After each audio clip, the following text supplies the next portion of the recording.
Three-country ride to cure breast cancer, presented by SpotLink and benefiting the Breast Cancer Research Foundation.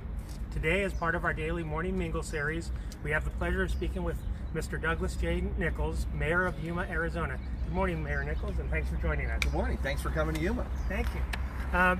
Great to be here. What can you tell us about Yuma? Well, Yuma is a community of about 100,000 people. We're in the southwest corner of Arizona, bordering California and Mexico. We have about 100,000 residents. I think I said that already. But we produce 95% of the leafy greens the country consumes a year during the winter time. So if you're eating a salad anytime when it's cold outside, it came from Yuma. Well, that's great to know. We all need our greens. I hope so, yes. Glad Yuma's here for that. Can you tell us a little bit about your daily job as mayor? So mayor in the city of Yuma is a part-time job. So I do have a regular full-time job, and then I come here to, primarily my job is to meet citizens and meet their needs. So if they've got concerns or things they want to discuss, that's my job. And then I also run the city council meetings. We have meetings twice a month to set direction for the direction of the city. And then a lot of it is things like today, where you get to represent the community either on in a local meeting or maybe a national meeting, sometimes even internationally. Wow. And so it's some variety of things, but for someone who's an engineer, this is way outside of anything I'm normally used to. Oh, wow. It must be a great adventure for you. It is very exciting, yes.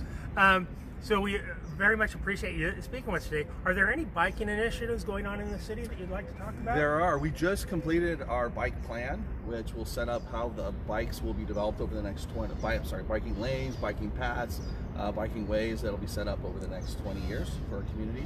But we also have a binational bike ride. This last October, we did our third binational bike ride.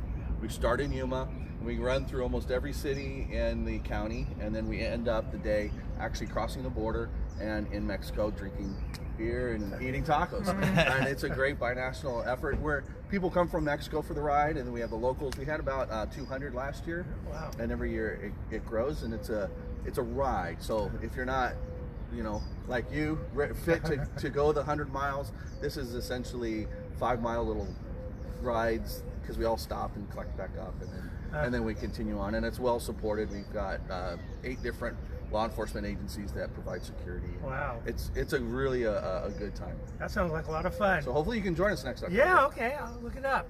Of course, our primary mission is to raise awareness of the need for breast cancer research. Is there anything about our cause that is special to you?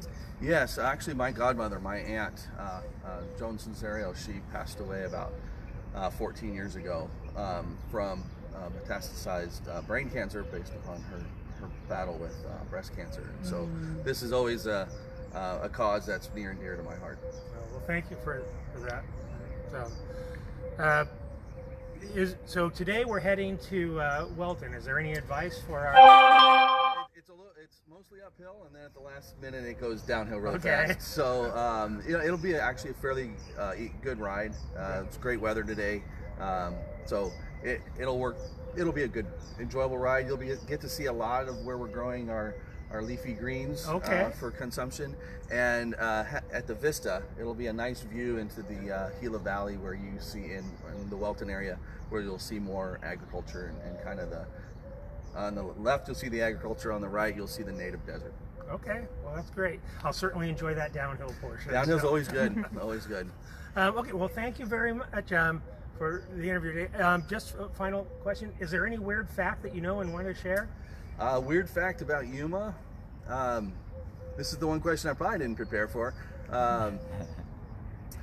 So we do have 2 military bases here, and once a year or twice a year the Marine Corps operates a large school where they bring in thousands of people for training, and they conclude that with an operation right in the middle of the city, where they do some humanitarian aid. They land helicopters in our parks, and they disperse, and they gather people up, and they take them away, and it looks like we're being invaded, but it's actually a great time for our men and women in our armed forces to train in more of a real city environment that they're not constructed for. So it's a great opportunity for us to support our military as a community. Very important. Yes. Well, thank you very much. Thanks for coming. So, all right, we're going to be heading out soon. And be sure to check us for our live from the road noon update, as well as our 8 p.m. evening recap. Till then.